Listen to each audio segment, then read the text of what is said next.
Here are 13 times comedians humiliated Meghan Markle on live TV. Just wait for the 9th one, because that one is beyond humiliating.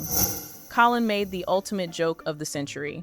He joked that the United States president had announced a new trade deal that would reopen the British market for American companies. President Trump also announced a new trade deal with the UK. All that Britain demands in return is that we keep these two. No! No! I refuse! I'm sick of it! Turns out Prince Harry and Meghan Markle will still get paid millions of dollars for doing absolutely nothing. Colin was just getting started. When the discussion came to famous billionaires making rich choices, Colin had just the perfect example. Elon built electric cars, he's going to Mars. Why isn't he even involving himself with Twitter? It would be like if the Prince of England gave it all up just to marry an actor from Suits. We know how much SNL loves parodies. So when news came out that a Suits spinoff was in discussions, Colin had the perfect plot for the show.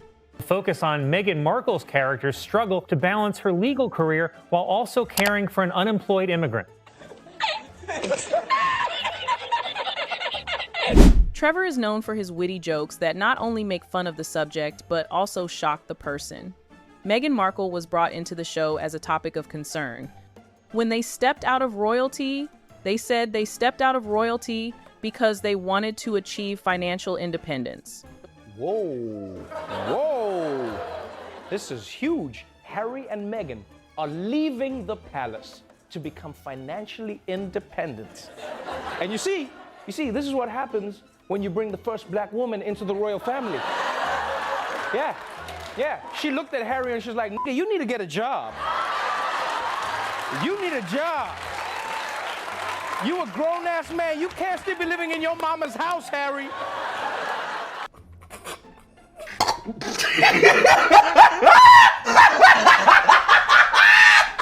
That was really sneaky.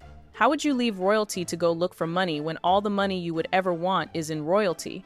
Meghan didn't just ask Harry to get a job for himself, but for her too. He was spotted asking the CEO of Disney to give a job to Meghan. Okay, wait. Prince Harry really did that? At a movie premiere last year, he asked the CEO of Disney to hook his wife up with voiceovers. And I mean, don't get me wrong, on the one hand, husband goals. On the other hand, you gotta admit the monarchy has fallen off, right? No, because back in the day, it used to be like, if you marry my daughter, I'll give you Burgundy. And now it's like, my wife actually does a pretty good Timon. You should hear her. Come on, baby, do the thing.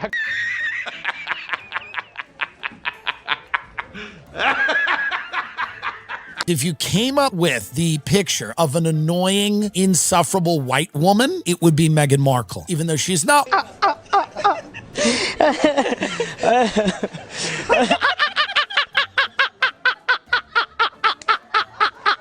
Tim Dillon wasn't here to play, as he went all out and called Meghan Markle shameless and out of touch because of her pursuit of self-promotion, and he referred to her as a psychopath who sells cake. About anything, we're just going to watch Meghan Markle make a cupcake at the end. And in the middle of all this psychopath will not stop. She will not stop. She doesn't care what happens. If the aliens land, if China launches, if Russia drops the big one in Ukraine, it won't matter to this. She doesn't care. Play it again. Everything Meghan tries to put out gets the roast of the century. During the Drew Lane show, she was put on the laughter board, and a question was raised: Meghan Markle's next venture. Know what her new thing is for 2026? Her new venture that she's trying to make money on? What is it? She's going to put out a cookbook. And everyone is already laughing at her because, like, we've seen the stuff you've made, and it's all basic, and nobody wants it, so get out of here. It's funny how she gives up so quickly. It's like, oh, well, you know, I told everybody I sold out of this stuff in 4 hours or whatever, but that was a big lie, so I guess I got to do a cookbook. That's what entrepreneurs do, or founders do. They keep founding things. So But now she's founding a cookbook. This guy pulled the pin on a laughter grenade. His first target was the Netflix documentary of Harry and Meghan, which he bluntly called a nightmare. I watched the Harry and Meghan Netflix documentary. Now, I'll be honest with you, before I watched it, I was not a fan of theirs. Now I've actually heard their side of the story, I fucking hate them. If you haven't seen the documentary, lucky you. He then called out how they complain about everything. They complain about paying for their own security while still chasing cameras and headlines. Meets fit American actress. She then discovers that everything is so unfair. He then discovers that racism is actually a bad thing. And then they complain about everything. They were complaining that to pay for their own security. They were not happy about that. Yeah, they were very worried about their safety, which I get that aspect of things. After 6 episodes, I wanted to attack them.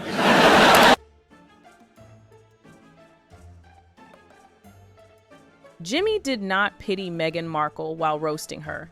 He went on a podcast and called Meghan a lifelong feminist, and this wasn't a joke after all. It was real because she got married to a prince, and the next thing on her mind was to quit her job.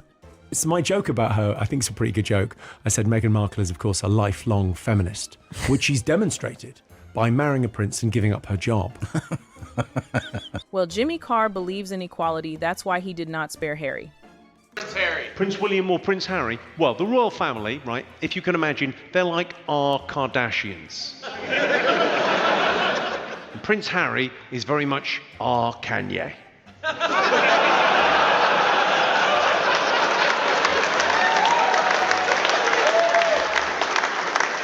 He occasionally dresses as a Nazi, and he up. Bill Maher took a dig at them and framed what they called racism as annoyance. They were annoyed at the royal family, not that they were racially intimidated. The couple was in dire need of sympathy, but what they got in return was backlash. Have you been hanging out with Meghan and Harry since they've been in California? No, I don't know them. What do you think of them? I admire Harry for going to Afghanistan. Anybody who's had military service, I can only criticize so much because I haven't. And there's nothing that compares to military service.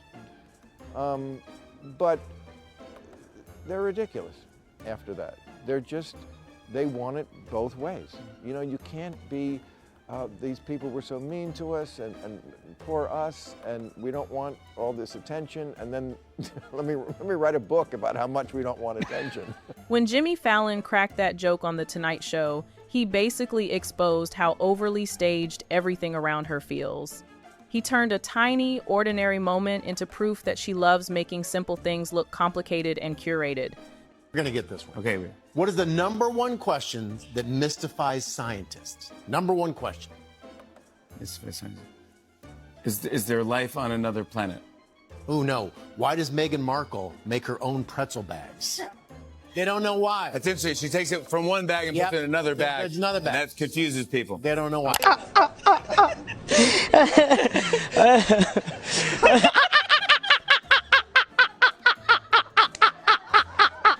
Michael isn't known to keep his mouth shut when it comes to issues regarding Meghan Markle. Coronation have officially invited Meghan Markle, and this is nice, at a starting salary of $19 an hour.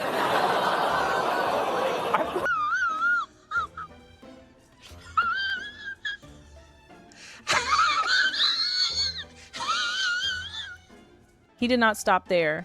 Harry's behavior lately is definitely not befitting a prince, and maybe that's why Michael had a very unique way of describing Harry. Earlier today, Suits actress Meghan Markle married some unemployed dude who still lives with his grandma.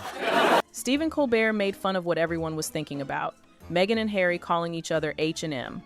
He mocked how dramatic and self-important it sounds, like they are branding a luxury perfume instead of talking to each other. Meghan Markle has finally revealed why she and Prince Harry call each other M and H. What could it be? A mystery for the ages.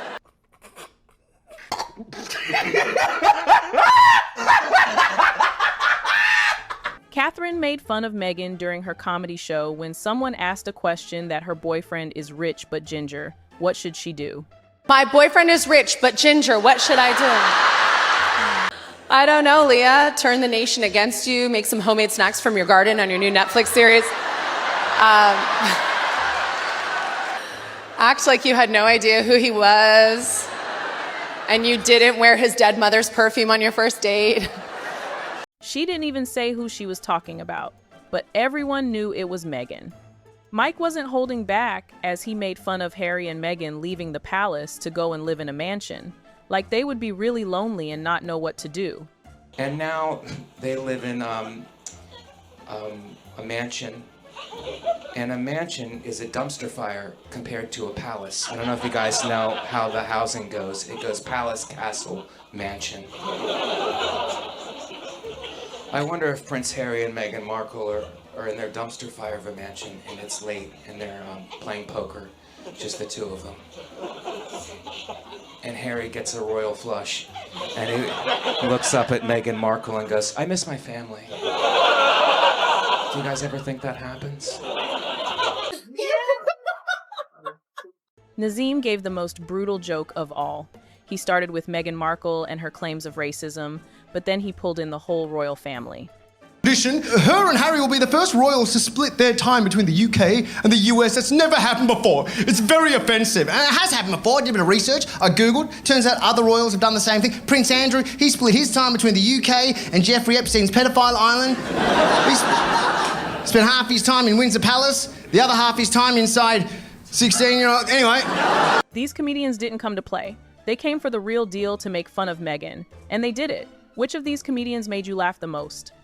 Let us know in the comment section, and don't forget to like, comment, and subscribe. See you in the next video.